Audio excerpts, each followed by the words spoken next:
Dear students, welcome to the classes of Array Academy. Today we are studying the chapter on depreciation.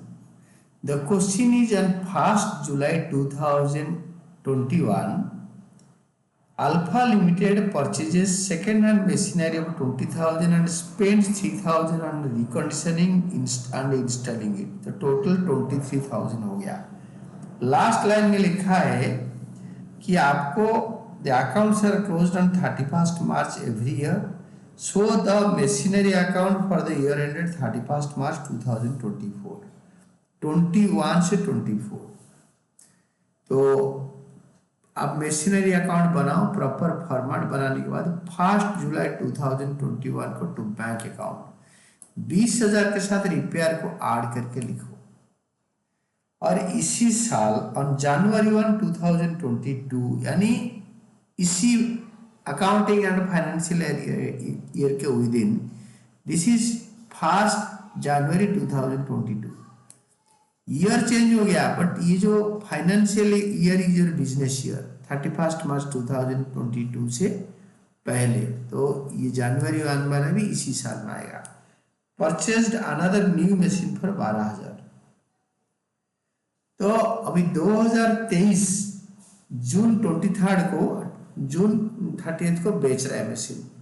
तो 21, 22, 22, 23 2 साल का depreciation provide कर दो. इसके ऊपर 9 महीने के लिए, इसके ऊपर 3 महीने के लिए.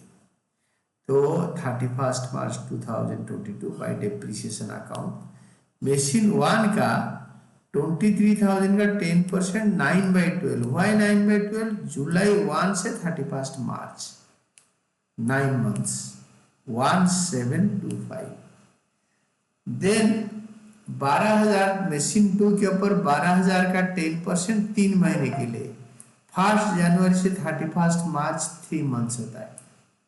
12,000 इंटू 10% इंटू 3/12 300. ये दोनों को ऐड करके फाइनल कॉलम में लिखो 2025. और इसी डेट को by balance carried down machine 1 का 23,000 से आप माइनस कर दो 1725. तो you will be getting 21,275. Machine 2 के लिए 12,000 से मशीन 2 का 300 रुपये डिप्रिसिएशन. तो ये आएगा 11,700. ये दोनों को ऐड करके फाइनल कॉलम में लिखो दैट इज 32,975. और दोनों साइड टोटल कर दो 35,000 both the sides. To balance breakdown लिखो 1 अप्रैल 2022 को. खाली यही दोनों नेट लिखो विदाउट एनी कैलकुलेशन. बेटर रहेगा. कैलकुलेशन भी लिखोगे चलेगा बट वो ये नेट लिख दो खाली.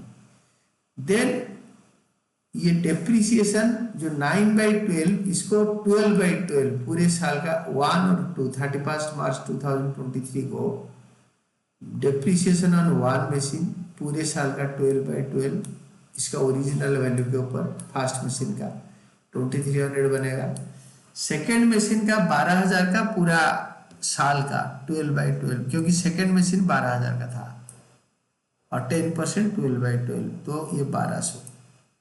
2300 और 1200 मिला के आपके बनेगा 3,500. तो फिर 31 मार्च 23 को by balance carried down. This is machine 1 का 21,250 से 2,300 जाएगा. तो 18,975. और सेकेंड मशीन का 11,700 से 1200 जाएगा दैट इज 10,500.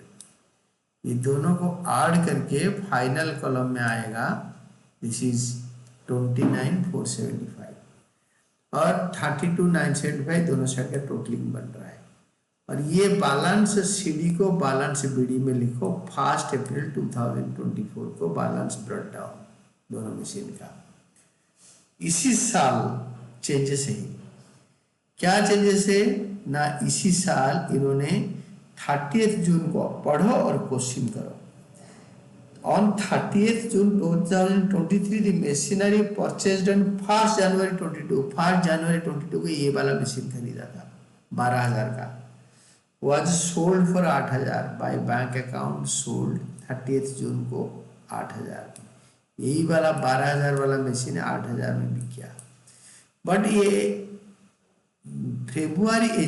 अप्रैल में जून 3 महीने यूज करके बेचा, तो 3 महीने का डेप्रिसिएशन कैलकुलेट करो। 3 महीने का डेप्रिसिएशन देखो सेम मशीन पर ऑलरेडी कैलकुलेट कर चुके हैं। मशीन 2 के ऊपर 3 महीने का डेप्रिसिएशन 300 रुपये। इसको दोबारा यहाँ रिपीट कर दो, डेप्रिसिएशन 3 महीने का 300 रुपये, 12,000 इंटू 10% इंटू 3/12 300। अभी ये 12,000 वाला मशीन बिक गया ना, ये वाला सेकेंड मशीन का इसी साल का बिगनिंग में वैल्यू था 10,500। 10,500 से 8,300 माइनस करो, लॉस आ जाएगा 2,200 रुपये। By profit and loss account, loss on sale of machine 10,500 से 8,000 और 300 माइनस करेंगे तो 2,200 रुपये आएगा loss. By profit and loss account, loss on sale of machine.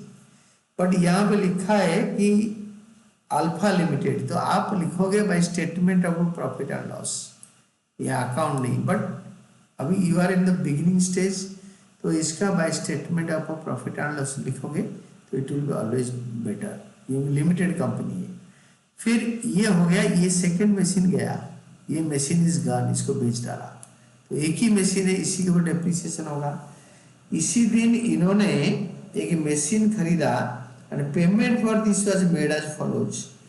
जुलाई 1, 2023 को मशीन खरीदा, इस तरफ लिखो 2 जुलाई 1, 2023।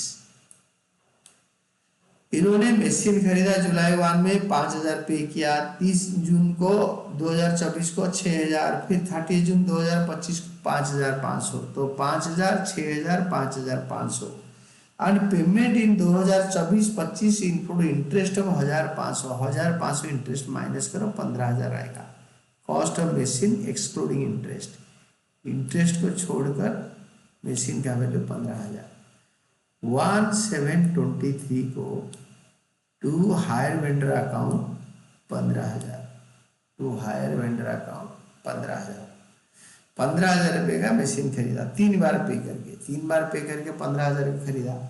तो हम इसको एक दिन हायर वेंडर और हायर वेंडर टू बैंक इसी डेट को करेंगे एक और एंट्री, बट यहाँ पे बैंक एंट्री करने की जरूरत नहीं, उधार में लिया और बैंक की एंट्री कैश बुक में करेंगे।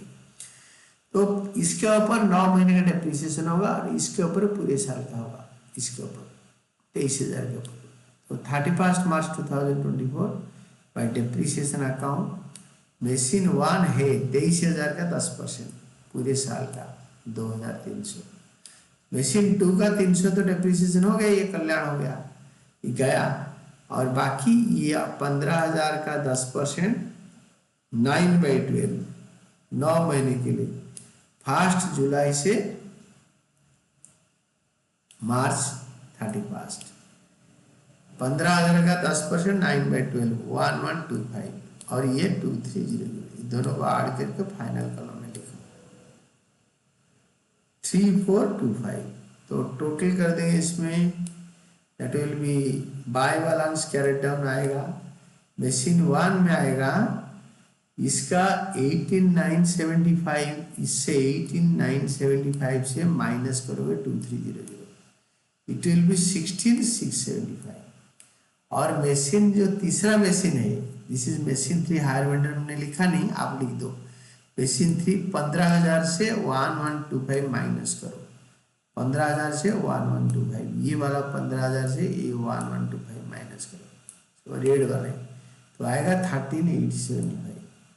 ये दोनों को ऐड करके फाइनल कॉलम में दिखाओ, that is by balance carried down. और इसी को 2 बैलेंस ब्रेक डाउन करो, 1 अप्रैल 2024 2 बैलेंस ब्रेक डाउन 1 में आएगा, ये दोनों को कॉपी कर दो without any calculation, that is 16,625 machine 1 का, मशीन 2 का, 3 का 2 तो है नहीं क्या, 13,875, ये दोनों को ऐड करके final column 30,550 and this is all about your answer.